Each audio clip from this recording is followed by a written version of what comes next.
Okay, welcome back again. It's in the studios and it is the PerformX Summit going great. We've been having panelists, speakers, industry leaders, and executives that are doing wonderful and giving us the best from their insight. So with me, I have Gideon Orovwiroro. He's the Chief Operating Officer at Fincra Technologies.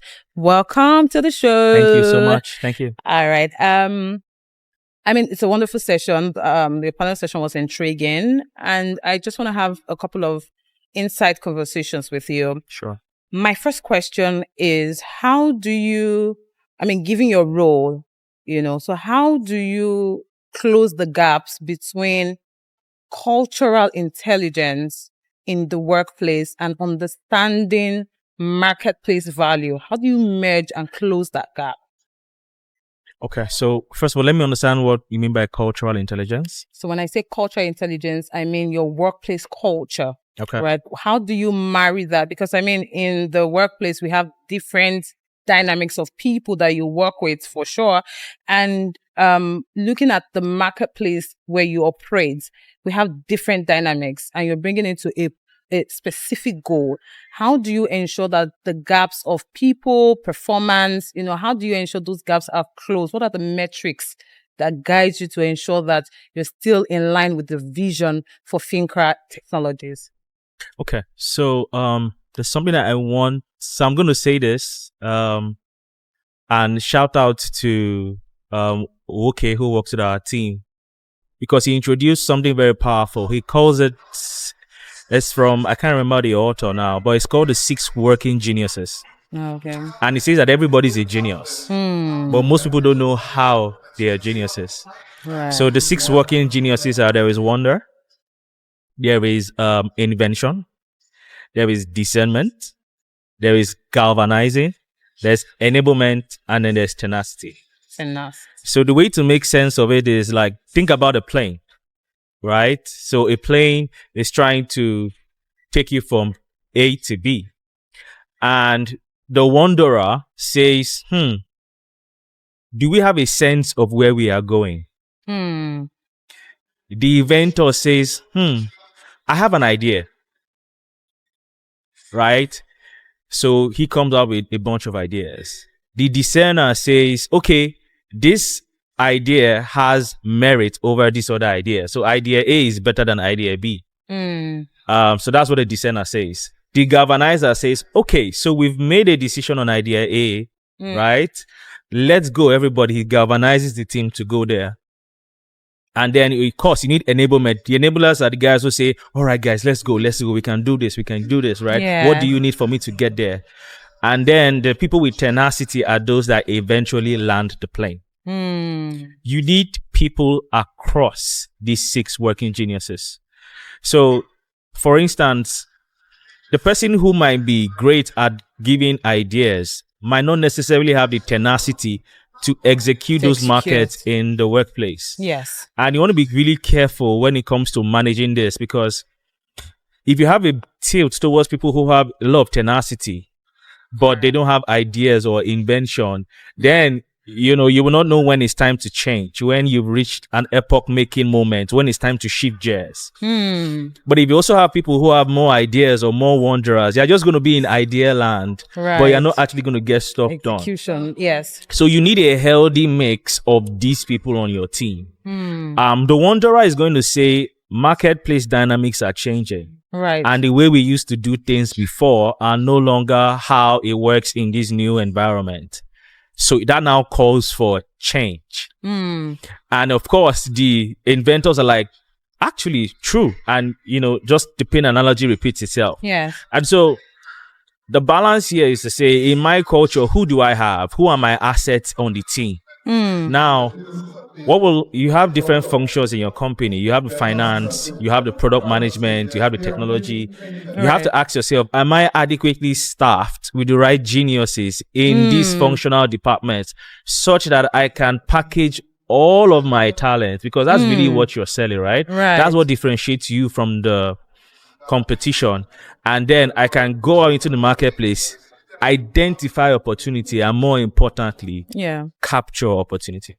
Amazing. That is so awesome. Thank you for sharing. All right. So you mentioned something around strategy and execution, which is one of the reasons why this event has come together. Right. So I'm going to ask you a question on strategy. What is the toughest challenge for you as a COO, given your role, to be able to fine tune, how do I put it out? To be able to fine tune between discipline, right? And ensuring that you are showing the right human empathy at the same time, right? So giving let's say a worker who flaunts the rule, and you know that this person is quite good at what he does, but yet you still want to instill discipline, and not because from a place of harshness, but from a place of progress. You want that worker to be a high performer, right? So how do you what's the strategy around that for you? So I actually think very scientifically. And you have to think in terms of return and risk. So and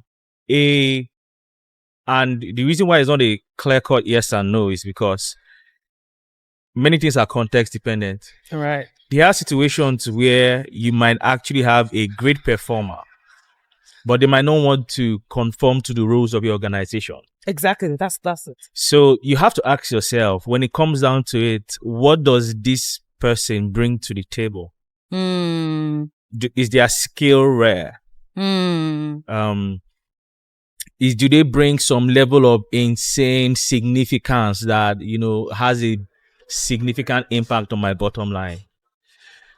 So you see that's the return.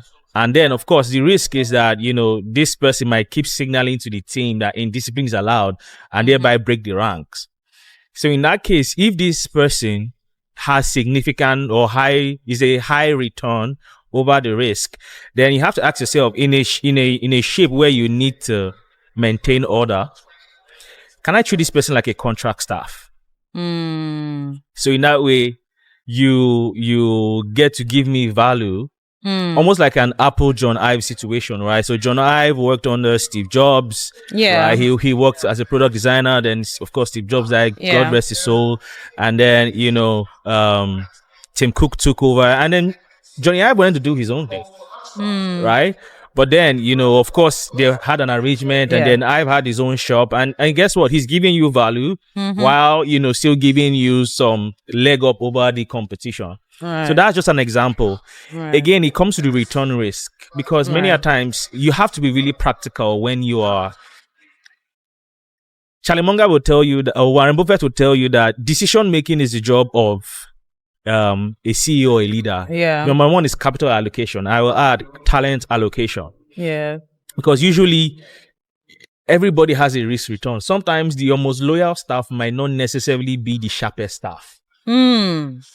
Right? Of course, make no mistake that in the long run, when you're hiring, right, you hire for character, right? And then you train in talent. But the question is, if you have someone who has great character, who's going to help them train their talent if you don't have talented people who necessarily might not fit in your box of discipline?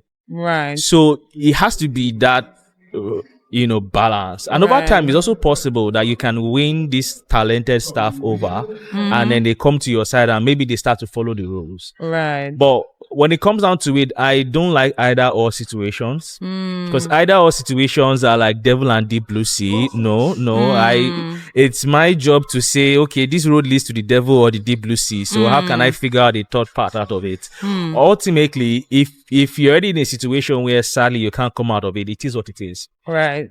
But more importantly, think in terms of risk reward. This person, what would they bring to the table? What would they take? Right. And then you now think of a third solution that accommodates the person's weakness. Because guess what? Even your most loyal staff, he might not necessarily be great in something. Right. So there has to be this delicate balance. When you are a leader, it is never a straitjacket thing. It's not. It's a one size fits all. So you really want to not treat every single thing. Like you can't put not every fruit is an orange Right. or an apple. Some Yeah. fruits are actually sour, but that the beauty is in them being sour, right? Some fruit they are pineapple. It's a mix. Yeah. If you really want to be successful, you have to learn how to manage all the characters and see how you can produce value out of that. And to just back that up, a peak performance coach once said that you don't have to agree with everybody, but you have to be agreeable. Absolutely. Right. So I think that really works with what you're saying so much. My final question before you leave is I've been having a trivia questions with everybody coming to the seat, and it's very simple.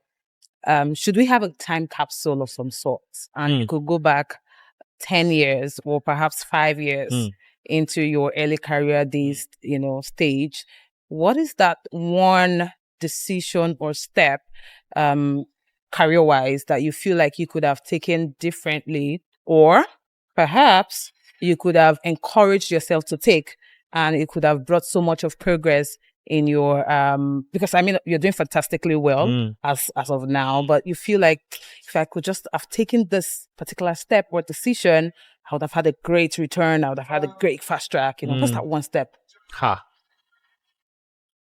Tough, right? It's not tough. I want to make money. So everybody any company that is a superstar today, via time capsule, I'll just go back, invest in them and come back. What am I doing? Straightforward. I'm looking for money. It's not hard. All the winners, just go back, invest in all of them, and come back and clean my mouth and pretend as if I don't know what I did. So yeah, it's not hard. But on a more technical note, what's that big decision that you feel like? I mean, of course, the road wasn't smooth, of course, but you just felt like, this could have pushed me further, I wish I learned how to an code. early stage. Oh. I wish I learned how to. So the interesting thing is that I studied computer engineering. Okay.